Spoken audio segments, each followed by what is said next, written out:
এরপর একটা মেয়ের কাছে সবথেকে আপন কি হয় বলো তো? তার স্বামী। একজন স্বামী যেমন আপদ বিপদেতে একটা স্ত্রীর পাশে থাকে, তেমন একটা স্ত্রীও কিন্তু আপদ বিপদে তার স্বামীর পাশেই থাকে। সেই জন্যই কিন্তু পৃথিবীতে স্বামী স্ত্রীর সম্পর্কটা বানানো হয়েছে।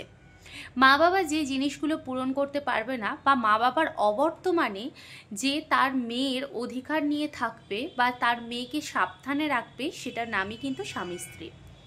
হ্যালো এভরিওয়ান, কেমন আছো তোমরা? আশা করি ভালো আছো, আর আমিও ভালো আছি। আমার নতুন আরও একটি ভিডিওতে তোমাদের সবাইকে জানাই অনেক অনেক স্বাগত।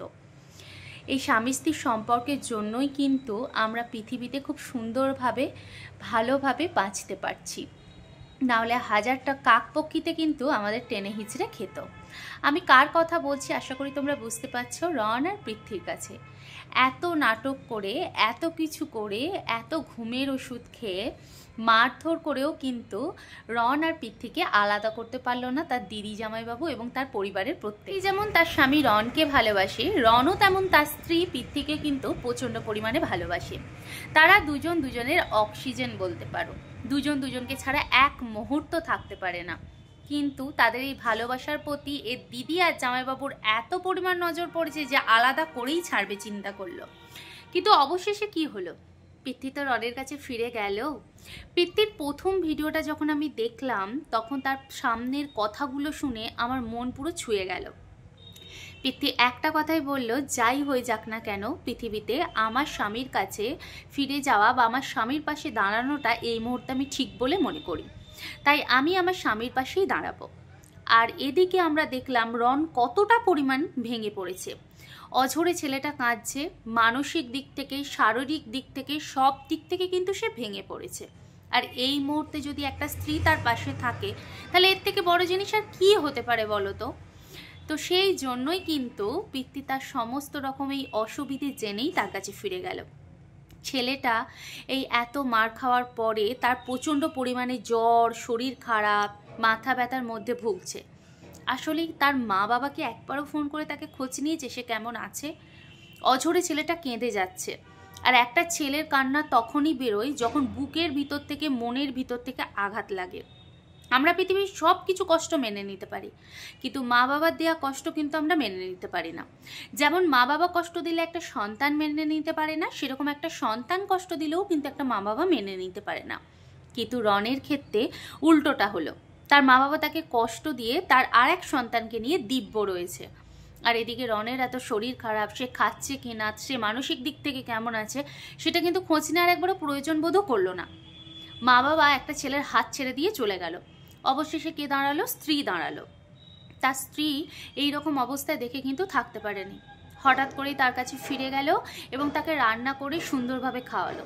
এদের এই এত সুন্দর সম্পর্কটা যারা আলাদা করতে চাইছে, তারা কি আদৌ ভালো মানুষ? তারা কি আদৌ কখনো নিজের মন থেকে ভেবে দেখেছে কত বড় পাপ করছে?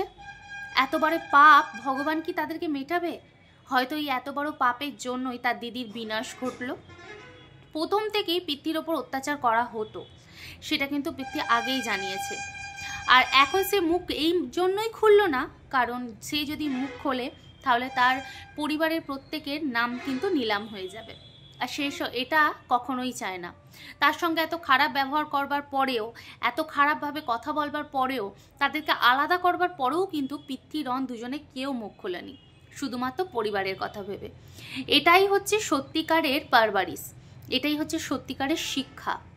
সেই শিক্ষা রন যেখান থেকেই পাক না কেন, বা পৃথ্বী যেখান থেকেই পাক না কেন, তাদের এই সুন্দর জিনিসটা দেখে কিন্তু আমি স্যালুট করতে ইচ্ছে করছে। আর তারা মানসিক দিক থেকে দুজনেই ভেঙে পড়েছে, দুজনেই কষ্ট পাচ্ছে, কিন্তু দুজন দুজনের পাশে দাঁড়িয়ে একে অপরের মানসিক শান্তি, শারীরিক শান্তি এবং সব থেকে এই অবস্থাতে চাইলেই তো পৃথ্বী নাও যেতে পারতো। কিন্তু ওই যে স্বামী, হাজার হলেও তো স্বামী। স্বামীর বিপদে যদি একজন স্ত্রী না দাঁড়ায় তাহলে কি হবে? আজ কিন্তু আরও একবার প্রমাণ হয়ে গেল, একজন মা বাবা তার সন্তানের পাশে দাঁড়ানোর থেকে একজন স্ত্রী কিন্তু আপদ বিপদে সবার আগে গিয়ে দাঁড়ায়। এটা শুধুমাত্র আমরা আজকে কিন্তু শুনে আসছিলাম, কিন্তু আজ আমরা স্বর্ণাক্ষরে চোখে চোখেই দেখে নিলাম। একজন মা বাবা তার যদি 5খানা সন্তান থাকে, 5খানা সন্তানকে 5 রকমভাবে দেখে, এটা কিন্তু প্রমাণ হয়ে গেল। আর একটি সন্তানকে স্পেশাল মনে করে, বাকি সন্তানদের যেন হেলাফেলা করে মানুষ করেছে এটা মনে করে। তো সেটাই হলো। আর বাকি রইলো একটা কথা, যেটা হচ্ছে ওই যে কোপ মারার কথা। আচ্ছা, যাকে কোপ মেরেছিল তার কি আমরা দেখেছি যে কোপ দিয়েছে বা তার লেগেছে? আমরা কিন্তু এখনো প্রমাণ পাইনি। আর একটা কথা হচ্ছে, তার দিদি বারবার করে সবার কাছে বলছিল আইসিইউতে ভর্তি রয়েছে। তা সত্যি কি আইসিইউতে ভর্তি ছিল? তারও কিন্তু এখন আমরা কোনো প্রমাণ পাইনি। সবটাই শুধুমাত্র নাটক আর মিথ্যের ওপর দিয়ে গেছে। শুধুমাত্র জিতে গেছে পৃথ্বী আর রনের ভালোবাসা। তাই ভালোবাসার জয় সবসময় কিন্তু সত্য। সেটাকে ভাঙবার চেষ্টা পূর্বান্তর থেকে অনেক মানুষ করে আসছে, কিন্তু কখনোই সেটা ভাঙতে পারেনি। আর পৃথ্বীর এত সুন্দর ধৈর্য, কথা বলা, এত সুন্দর স্বভাব থেকে যে কোনো মানুষই প্রেমে পড়ে যাবে। তাদের কি আর মিলিয়ন মিলিয়ন ভিউজ এমনি? তাদের কথায় মানুষ প্রেমে পড়ে, তাদের কথায় মানুষ নিজেকে যেন খুঁজে পায়। পৃথ্বী যেমন ঠান্ডা সুস্থ মানুষ, রনও কিন্তু সেরকম ঠান্ডা সুস্থ মানুষ। দুজন দুজনের একদম পরিপূরক, তাই না? তো যাই হোক বন্ধুরা, রন পৃথ্বীর কাছে ফিরে গেল, এটা দেখে তোমাদের কেমন লাগলো অবশ্যই কমেন্ট বক্সে জানিও। ভালো থেকো, সুস্থ থেকো, আবার দেখা হবে নতুন কোনো ভিডিওর সাথে।